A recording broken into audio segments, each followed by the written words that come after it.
नमस्कार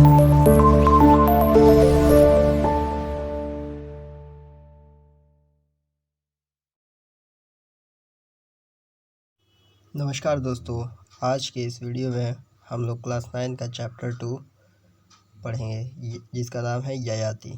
this story from the Mahabharata has been taken from spiritual story of India, compiled and edited by Chaman Lal and published by Publication Division, Ministry of Information and Broadcasting, Government of India। देखिए दोस्तों, ये जो कहानी है महाभारत से ली गई है, जो कि एक स्पिरिचुअल स्टोरी है, आध्यात्मिक स्टोरी है, जो कि संकलित की गई है और एडिट की गई है चमन लाल द्वारा और पब्लिश सूचना प्रसारण मंत्रालय के विभाग द्वारा किया गया है। The story has been rendered in English by C Rajagopalachari, और इस कहानी का अनुवाद सी राजगोपालाचारी ने अंग्रेजी में किया है। तो चलिए आगे इस स्टोरी को पढ़ते हैं।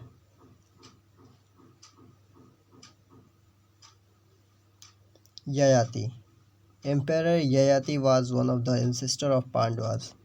कह रहा है कि जो सम्राट ययाति थे, पांडवों के पूर्वजों में से एक थे। He had never known defeat. इन्होंने कभी हारना नहीं सीखा था। He follow the dictates of the shastras, adore the gods and venerated his ancestor with intense devotion. ये कह रहा है कि वो शास्त्रों को बहुत ही अच्छे से मानते थे और भगवान पे विश्वास करते थे, और इतना वेनरेटेड मतलब बहुत ज़्यादा रिस्पेक्ट करते थे अपने पूर्वजों को। इंटेंस डिवोशन के साथ, पूरे त्याग के साथ उनको सम्मान करते थे। He became famous as a ruler devoted to welfare of his subject. और ये प्रसिद्ध हो गए अपनी प्रजा के कल्याण के लिए समर्पित होने वाले राजा के रूप में ये फेमस हो गए। He became prematurely old by the curse of Shukracharya for having wronged his wife Devyani. और ये समय से पहले ही ओल्ड हो गए शुक्राचार्य के श्राप द्वारा, क्योंकि उनकी पत्नी के साथ इन्होंने गलत किया था। In the word of the poet of the Mahabharata, ये महाभारत के में है। Yayati attend that old age which destroy beauty and brings on miseries. कह रहा है कि ययाति को बहुत जल्दी ही ओल्ड एज का श्राप मिल गया था। इस वजह से उनकी खूबसूरती और उनके चेहरों पे झुर्रियाँ आ गई थी। It is needless to describe the misery of vigorous youth suddenly blighted into age, where the horror of losses are accentuated by pangs of recollection. वो यहाँ का right is needless to describe, ये वर्णन करने की आवश्यकता नहीं है कि किस तरीके से एक अच्छा खासा जवान आदमी बूढ़ा अगर हो जाए तो उसके लिए कितनी बड़ी कठिनाई के रूप में डरावनी से वो चीज़ हो जाएगी कि अचानक कल वो जवान थे और आज बूढ़े हो गए एक शराब की वजह से, तो उनके पे कितना बोझ टूट पड़ा। तो ये चीज़ को वो बहुत ही हॉरर की तरह मान रहे थे।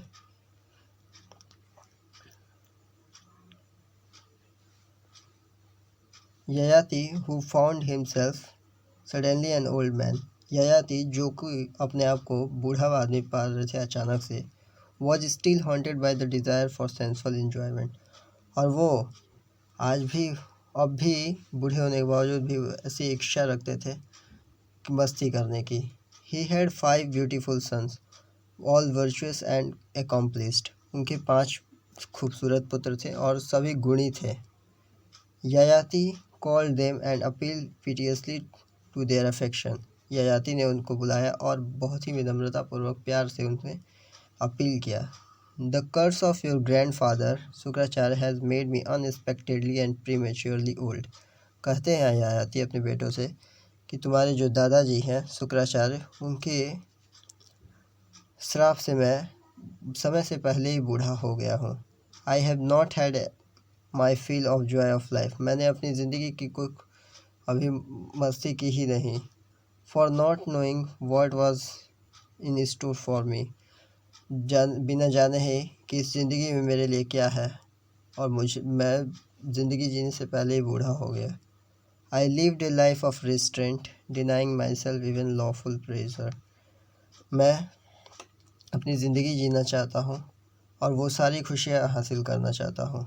One of you ought to bear the burden of my old age and give his youth in return.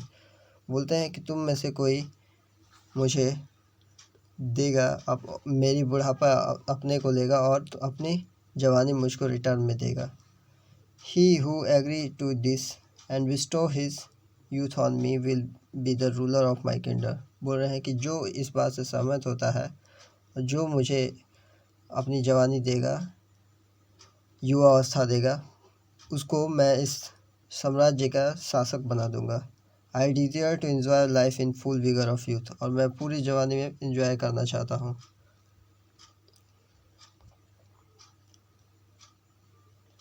तो फिर अब वो जाते हैं फर्स्ट सन के, उनके 5 बेटे थे। पहले वाले के पास जाते हैं, तो सुनिए क्या कहता है वो। He first ask his eldest son to do his bidding. वो वे बड़ी विनम्रता से अपने बड़े बेटे से बोलते हैं। That son reply, O great king, women and servant will mock at me if I were to take upon myself your old age. बोलते हैं कि ए महान राजा, यदि मैं आपको अपनी जवानी दे दूंगा तो फिर सर औरतें और नौकर सारे मुझ पे मजाक उड़ाएंगे, मेरे बुढ़ापे पे नौकर सब मुझ पे मजाक उड़ाएंगे। I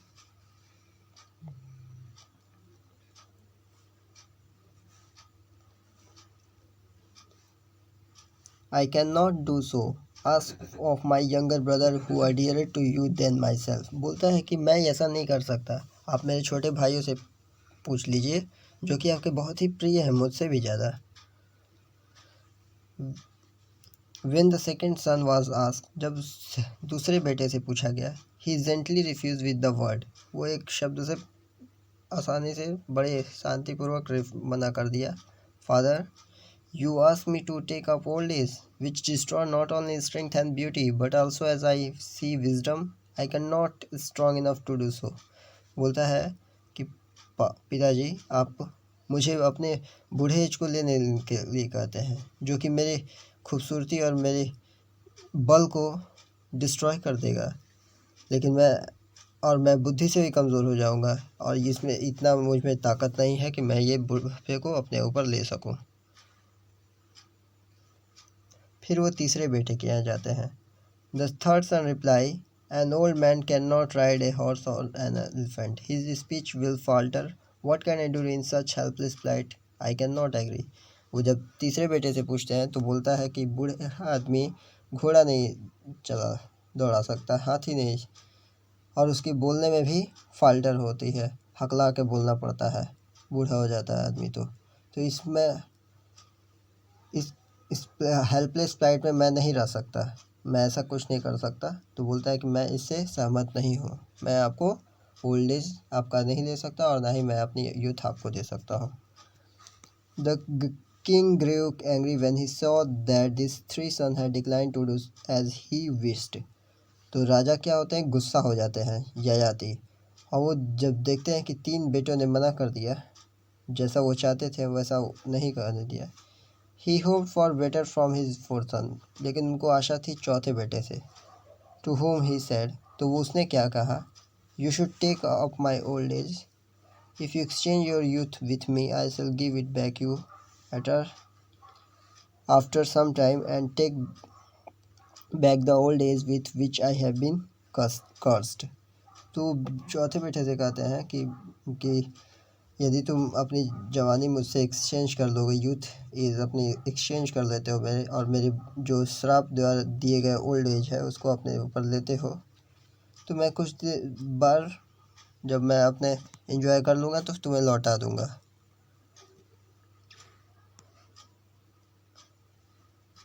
the 4th son beg to be forgiven, तो चौथा बेटा क्षमा मांगता है। As this was thing he could by no means consent to, और बोलता है इसका कोई मतलब नहीं निकलता। An old man has to seek the help of other even to keep his body clean. बोलता है कि एक बूढ़े व्यक्ति को अपने शरीर की देखभाल के लिए भी, मदद के लिए भी, अपने शरीर को साफ करने के लिए भी दूसरे लोगों की मदद लेनी पड़ती है।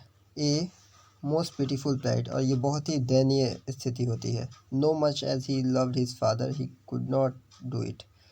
तो बोलता है वो ज़्यादा वैसे वो प्यार नहीं करता था पिता से और इस वजह से वो ऐसा नहीं कर सकता बोलता है। Yayati was struck with sorrow at the refusal of force, और ययाति बहुत दुखित हो गए थे कि 4 बेटों ने मना कर दिया। He paused for some time and then supplicated his last son who had never yet opposed his wishes. तो वो कुछ देर के लिए रुकते हैं और फिर विनम्रतापूर्वक लास्ट वाले बेटे के पास जाते हैं जो कभी भी उनकी चाह को मतलब विरोध उनका नहीं किया, ना ही मना किया है। यू मस्ट सेव मी, उससे बोलते हैं कि तुम मुझे बचा सकते हो। I have got this old age with its wrinkles, debility and grey hair as a result of curse of Shukracharya. बोलता है कि मुझे ये बुढ़ापा मिल गया है, मैं बूढ़ा हो गया हूँ, मेरे चेहरे पे झुर्रियाँ आ गई है, मेरे बाल भूरे हो गए हैं, जो कि तुम्हारे शुक्राचार्य के श्राप से आज मैं बूढ़ा हूँ। I can not bear it, मैं इसे सह नहीं सकता। If you take upon yourself this infirmities I shall enjoy life just while more and then give you back your youth and resume my old age. बोलते हैं कि यदि तुम ले लेते हो और यूथ एज अपना देते हो और मेरे बुढ़ापे को तुम लेते हो ओल्ड एज को, तो मैं कुछ दिन बाद तुम्हें लौटा दूंगा, जैसा बोलते हैं 5वें बेटे से।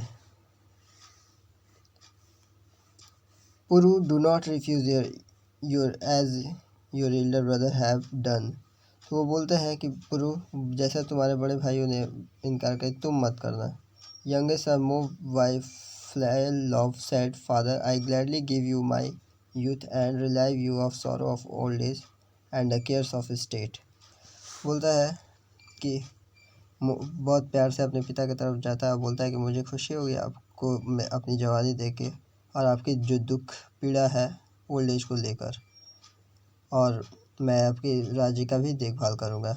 Be happy hearing this word Yayati become youth. और अब खुश हो जाते हैं ययाति और उसी वक्त अचानक से यूथ हो जाते हैं, जवान हो जाते हैं। पुरु क्या कर लेते हैं, उनके ओल्ड एज को एक्सेप्ट कर लेते हैं और शासन करना लगते हैं और बहुत ही जाने माने शासक हो जाते हैं। Yayati enjoyed life for long and not satisfied, went later to the garden of Kubera and spent many years with Apsara maiden। और ययाति अपनी लाइफ को बहुत इन्जॉय करते हैं लेकिन सेटिस्फाइड नहीं हो पाते हैं। फिर कुबेर के भी गार्डन में जाते हैं, फिर अप्सरा के साथ भी समय बिताते हैं। After long year spent in vain effort to quench desire by indulgence, वो अपनी संतुष्टि के लिए, अपनी इच्छाओं को बुझाने के लिए बहुत सारे प्रयास करते हैं। थ्रू डॉन ऑन हिम, लेकिन जो सच्चाई है वो डूब गया है। Returning to Puru he said, और वो फिर पुरु के पास लौटते हैं और कहते हैं, dear son, sensual desire is never quench by indulgence. बोलते हैं कि जो सेंसुअल डिज़ायर है, जो चाह है, कभी भी बुझाया नहीं जा सकता। Any more than fire is by pouring ghee in it. बोलते हैं कि उसी तरीके से जितना ज़्यादा आग में घी डालोगे तो आग भड़केगा, उसी तरीके से है कि यदि डिज़ायर को थोड़ा चाहते हो तो और थोड़ा और चाहने को मन करता है, लेकिन ये कभी ख़त्म नहीं होता। I had hear and read this, मैंने ये सुना था और पढ़ा था। But till now I had not realise, लेकिन अब तक मुझे ये रियलाइज़ नहीं होता, महसूस नहीं हुआ था। नो ऑब्जेक्ट ऑफ डिज़ायर, कोई भी इच्छा की वस्तुएं जैसे corn, gold, cattle, women, nothing can ever satisfy the desire of man. और आदमी की इच्छा को ये सारी चीज़ें संतुष्ट नहीं कर सकती। We can reach peace only by mental poise beyond like and dislikes. बोलते हैं कि मैं सिर्फ शांति में तभी पहुंच सकता हूं जब दिमाग पसंद और नापसंद से परे हो, तब शांति। Such is the state of Brahman, वैसे ही जैसे राज्य का ब्राह्मण। Take back your youth and rule the kingdom wisely and well. बोलते हैं कि अपनी यूथ अपने पास ले लो और शासन करो इस बुद्धिमानी से और अच्छे से। With this word Yayati took back his old age, और इसी शब्द के साथ ययाति अपने बूढ़े एज को ले लेते हैं।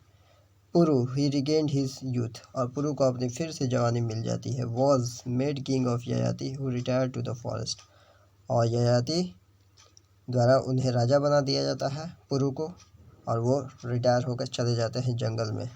ही spent his time there is austerities and in due course attains even, और कुछ समय बाद वहाँ पे जंगल में जाकर तपस्या करते हैं, और कुछ समय बाद फिर वो स्वर्ग को सिधार जाते हैं। तो यही था दोस्तों, कैसा लगा वीडियो कमेंट करके ज़रूर बताइए। Thanks for watching this video.